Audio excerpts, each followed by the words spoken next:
Hello दोस्तों, welcome to sign academy. आज हम पढ़ने वाले हैं पाठ्य योजना इतिहास का। यहाँ पे सबसे पहले हम ऊपर पाठ्य योजना संख्या डालते हैं। उसके बाद विद्यालय का नाम, जहाँ पे हम इंटर्नशिप करने जाते हैं उसी विद्यालय का नाम डालते हैं। फिर छात्राध्यापक का नाम या छात्र अध्यापिका का नाम यहाँ पे हम लिखते हैं। फिर टेबल वाइज कॉलम बना लेते हैं। दिनांक, विषय, कक्षा, वर्ग, कालांश और अवधि। अवधि 40 मिनट की आपकी होगी किसी भी पाठ्य योजना की। यहाँ पे हमारा प्रकरण है ईस्ट इंडिया कंपनी।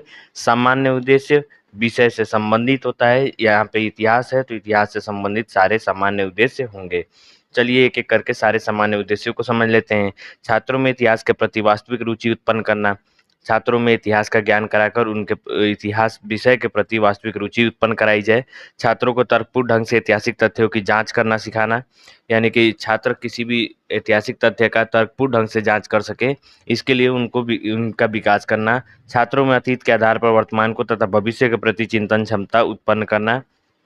अतीत में घटित घटनाओं के आधार पे छात्रों को उसके आधार पे ही जितनी भी चिंतन क्षमता है उसको विकसित किया जाए। इतिहास के विभिन्न घटनाओं के माध्यम से छात्रों में स्वदेश प्रेम और राष्ट्रीय एकता के भावों को विकसित करना। छात्रों में दया, सहानुभूति, प्रेम आदि उदार मानवीय भावनाओं का सृजन करके छात्रों में विश्व बंधुत्व की भावनाओं का विकास करना।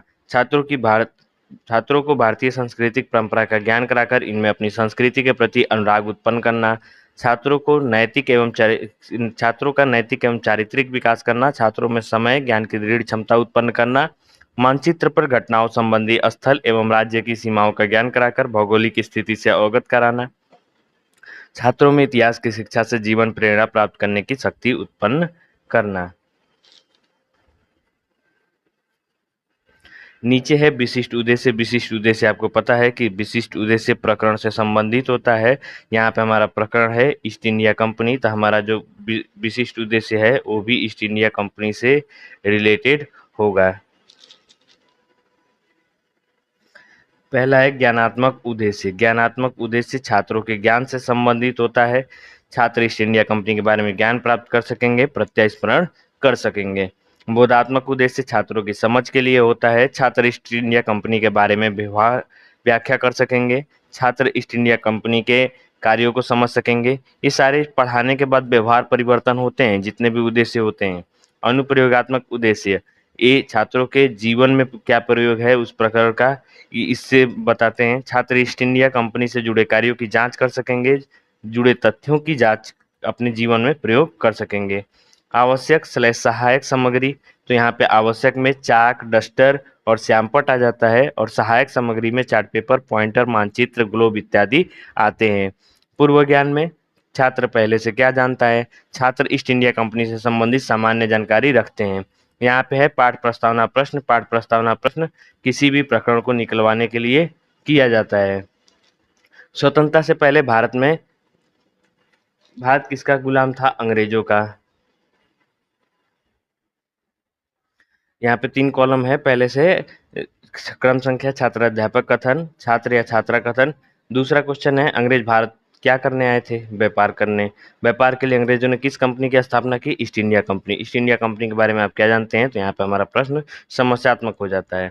और जैसे ही हमारा प्रश्न समस्यात्मक होता है तो हम प्रकरण लिखते हुए, उद्देश्य कथन करते हुए प्रकरण लिखते हैं कि छात्रों, आज हम लोग ईस्ट इंडिया कंपनी के बारे में विस्तृत अध्ययन करेंगे। आदर्श पाठ प्रस्तुतिकरण में 4 कॉलम होते हैं, जिसमें क्रम संख्या से शिक्षण बिंदु, छात्र अध्यापक या छात्रा अध्यापिका कथन, छात्र या छात्रा कथन, श्यामपट्ट कार्य। यहाँ पे सबसे पहले होगा विकासात्मक प्रश्न। व्यापार के लिए अंग्रेजों ने किस कंपनी की स्थापना की? East India company. East India company के बारे में आप क्या जानते हैं? तो यहाँ पे हमारा समस्यात्मक हो गया। और पहला शिक्षण बिंदु है ईस्ट इंडिया कंपनी, और स्पष्टीकरण यहाँ पे है। और छात्र या छात्रा कॉलम में हम लिखते हैं कि छात्र या छात्रा कथन को ध्यानपूर्वक सुनते हैं। सबसे पहले अंग्रेज फ्रांसीसी व अन्य यूरोपियों की तरह भारत में व्यापार करने के लिए आए थे। भारत में मसालों, चाय तथा कपास का उत्पादन जमीन की गुणवत्ता अच्छी होने के कारण अच्छा होता था। इंग्लैंड में औद्योगिक क्रांति के दौरान कारखाने लग गए थे, अतः भारत को सिर्फ कच्चे माल की आपूर्ति का साधन बनाना चाहते थे। भारत में ब्रिटेन का सामान बेचना चाहते थे तथा यहाँ के व्यापार पर पूर्णतः नियंत्रण करना चाहते थे। अतः उन्होंने ईस्ट इंडिया कंपनी की स्थापना 1600 ईस्वी में व्यापारियों ने रानी एलिजाबेथ प्रथम के आज्ञा प्राप्त करके की। यहाँ पे फिर होगा बोधात्मक प्रश्न। बोधात्मक प्रश्न छात्रों की समझ के लिए पूछा गया प्रश्न होता है। अंग्रेज भारत को किस चीज का साधन बनाना चाहते थे? कच्चे माल की आपूर्ति का साधन। अंग्रेज भारत में कहाँ का सामान बेचना चाहते थे? ब्रिटेन का। ब्रिटिश ईस्ट इंडिया कंपनी के शासन के बारे में आप क्या जानते हैं? यानी कि ईस्ट इंडिया कंपनी का शासन। स्पष्टीकरण है, ईस्ट इंडिया कंपनी के स्थापना होने के बाद कंपनी ने भारत में अपना क्षेत्र विस्तार करना आरंभ किया। ब्रिटिश ईस्ट इंडिया कंपनी ने अपने व्यापारिक हितों और नियंत्रण के लिए भारत में कई क्षेत्रों का विस्तार किया। इसने अपनी आर्थिक और सामरिक बढ़त के लिए धीरे धीरे भारतीय उपमहाद्वीप के विभिन्न हिस्सों पर नियंत्रण स्थापित किया। कंपनी ने विभिन्न युद्धों और समझौतों के माध्यम से कई राज्यों और क्षेत्रों को अपने नियंत्रण में किया, जैसे कि कर्नाटक, बंगाल, बिहार, उड़ीसा और अन्य क्षेत्रों में अपना विस्तार किया। यह नियंत्रण कारगर रूप से उसके व्यापार और राजनीतिक लक्ष्यों को पूरा करने में मदद करता था। इससे हम कुछ बोधात्मक प्रश्न करेंगे। कंपनी ने भारत में अपना क्षेत्र विस्तार क्यों किया? व्यापारिक हित के लिए। कंपनी ने किन किन राज्यों में शासन किया? कर्नाटक, बंगाल इत्यादि।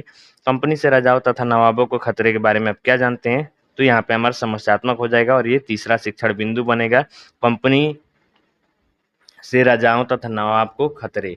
स्पष्टीकरण, कंपनी के क्षेत्र विस्तार के कारण और अंग्रेजों के दबदबे के कारण राजाओं और नवाबों को अंग्रेजों से खतरा बढ़ने लगा था। कंपनी को भेंट देने और उसकी सेना का खर्चा उठाने में भारतीय राजाओं पर बोझ बढ़ने लगा था। राजा तथा नवाब व्यापार के खिलाफ नहीं थे, परंतु अंग्रेजों का सैनिक ताकत बढ़ने से परेशान थे। कंपनी के कर्मचारी अपना निजी व्यापार भी कर रहे थे। अपने माल को कंपनी का माल बताकर नहीं चुकाते थे। कंपनी कारीगरों से जोर जबरदस्ती से बहुत कम कीमत पर माल खरीदने की कोशिश करती रहती। किसी नवाब या राजा के विरोध करने पर उनके जगह ऐसे व्यक्ति को राजा बना देते थे जो उनके व्यापार के तरीकों पर रोक न लगाए और उनकी कठपुतली बनकर रहे। बोधात्मक प्रश्न छात्रों की समझ के लिए पूछा जाता है। यहाँ पे हम 2-3 बोधात्मक प्रश्न करते हैं। अंग्रेजी कंपनी को भेंट कौन कौन ले जाते थे? भारतीय राजा या नवाब। कंपनी का माल बराबर बताकर कौन कर नहीं चुकाता था? अंग्रेज कंपनी के कर्मचारी। राजा तथा नवाब अंग्रेजों से क्यों परेशान थे? सैनिक ताकत बढ़ने इत्यादि से। निरीक्षण कार्य में हम लिखते हैं, छात्राध्यापक द्वारा कक्षा में घूम घूम कर निरीक्षण कार्य किया जाता है। छात्रों के व्यक्तिगत समस्या का समाधान उनके स्थान पर तथा सामूहिक समस्या का समाधान श्यामपट्ट पर किया जाता है। मूल्यांकन तथा पुनरावृत्ति प्रश्न रिवीजन के लिए प्रश्न किए जाते हैं। 4 से 5 या 6 प्रश्न हम रख सकते हैं। कच्चे माल की आपूर्ति का साधन भारत को कौन बनाना चाहता था? अंग्रेजों के किन किन राज्यों पर अधिकार किया? कंपनी के कर्मचारी किसे कर नहीं चुकाते थे? सैनिक ताकत बढ़ने से राजा तथा नवाब अंग्रेजों से क्यों परेशान थे? गृह कार्य छात्रों, आप सभी ईस्ट इंडिया कंपनी के बारे में लिख कर लाएंगे, या आप ये भी लिख सकते हैं छात्रों, आप सभी ईस्ट इंडिया कंपनी राज्यों के बारे में लिख के लाएंगे जहाँ जहाँ पर इनका जो क्षेत्र विस्तार था उन्होंने किया था। और यहाँ पे होता है सुझाव आलोचना, जहाँ पे हमको फीडबैक मिलता है अपने पर्यवेक्षकों से। यहाँ पे होता है नीचे पर्यवेक्षक हस्ताक्षर। दोस्तों, कैसी लगी क्लास? अगर अच्छी लगी तो प्लीज़ लाइक कीजिए, शेयर कीजिए और सब्सक्राइब कीजिए, और ऐसी ही पाठ्य योजना की निरंतर वीडियो मिलती रहे इसके लिए चैनल को सब्सक्राइब कर लीजिए। धन्यवाद।